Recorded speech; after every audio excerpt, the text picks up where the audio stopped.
Do you have big cracks in your ceiling? Here's how to fix it. First things first, you see how I drew that circle around the end of the crack? You want to do that to keep the crack from spreading any farther.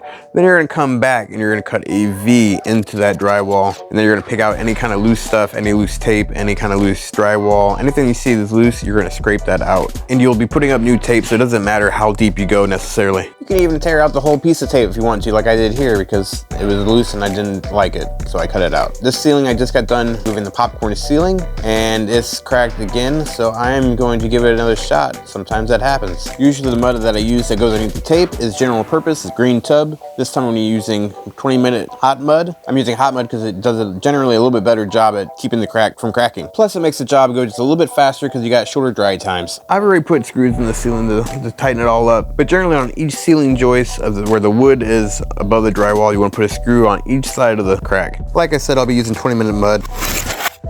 Now you're gonna pour whatever you think you're gonna use in 20 minutes, because if you don't use it in 20 minutes, it's gonna be hard. Mix it with water to like a toothpaste consistency.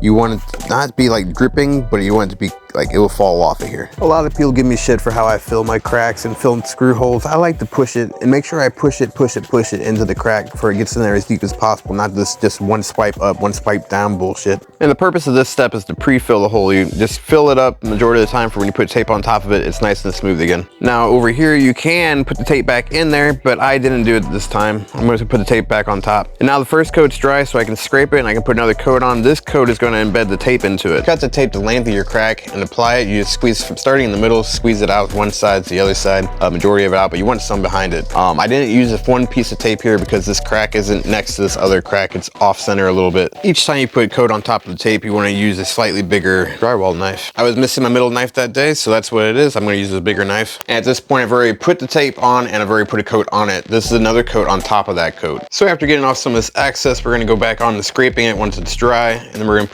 put another coat. This is the third and final coat. Next is stuff no one likes, sanding. I use this powered sander to suck up most of the dust and to sand majority of it, and I go back over it with a sanding sponge afterwards. The main spot to focus is on the edges because that's where it matters the most. Now that's all dry and it's time for some paint. First things first, when you're painting, you need to set up some prep to cover all your floors and furniture, anything like that can get paint on it. You don't want no paint on your stuff, so you cover it up. And then we're on to actually getting the paint out and going. So we're gonna go ahead and pop this open. We're gonna get the tape off the roller, that way it gets all the fuzzies off of there, and then we're gonna pour the paint into the pan, and then we're going to get the paint on the roller itself. Now one of the keys to blending your paint back into the old pre-existing paint is making sure that you don't have any like heavy paint areas where it's nice and thick and leaves lines. That's where you see the lines at. You wanna make the edges or at least thinned out and not a heavy paint line.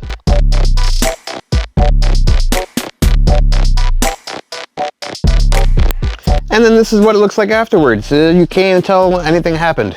Good as new.